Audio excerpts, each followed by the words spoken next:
হরে কৃষ্ণ বন্ধু, আজকের দিনটা শুরুই হলো লোডশেডিং দিয়ে।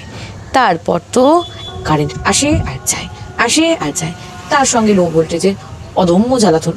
ঘুমের তো গেল 12টা বেজে 13টা হয়ে, কিন্তু তারই মধ্যে ছেলেটা একটু ঘুমোচ্ছিল, এটাতেই শান্তি। কারেন্ট থাকুক না থাকুক, ছেলে ঘুমলেই যেন শান্তি। যাকে তো আমি ঘুম থেকে উঠতে না উঠতেই আমার মায়ের শুরু হয়ে যায় ভালোবাসা আমার প্রতি। যেমনই এটা আন বাবা, ওটা নিয়ে আসো না, এটা আন দোকান থেকে, ওটা আন, এটা আন, ওটা আন করতে করতে লক্ষ্যই করিনি ব্যাগটা কিন্তু বেশ সুন্দর দেখতে। সব কিছু এনে দেওয়ার পর যখন ছেলেটা তখনও ঘুমোচ্ছিল, তোমার মাথায় এলো এই ব্যাগটাকে কি একটু সুন্দর একটা লুকস ক্রিয়েট করা যায়। যথারীতি সেরকমই ব্যাগটাকে একটা লুকস ক্রিয়েট করতে বসে পড়লাম।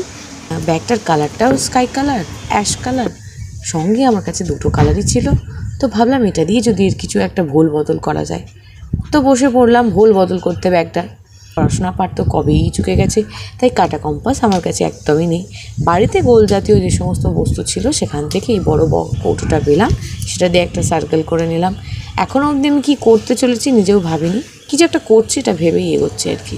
তো যাই হোক, বেসটা আমি একটা ব্ল্যাক কালারের বেস করলাম। ব্ল্যাক কালারের বেসটা করার পরেই আমার হঠাৎ মাথায় এলো, কেননা এটা একটা মধুবনী আর্ট করা যায়। আমার বরাবরই যে ভীষণ ভীষণ ফেভারিট হচ্ছে মধুবনী আর্ট। শুধু আমার না, আমার মনে হয় যারা একটু আঁকাঝুঁকি ভালোবাসে বা যারা ভালোবাসে না তাদেরও মধুবনী প্রিন্ট এমন একটা জিনিস, ভালো লাগারই জিনিস। আলাদাই একটা সৌন্দর্যতা আছে সেই শিল্পটার মধ্যে।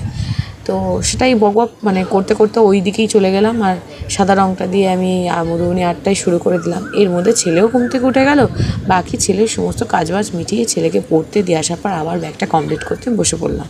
করতে করতে আমি তো ব্যাগটাই কমপ্লিট করে ফেললাম।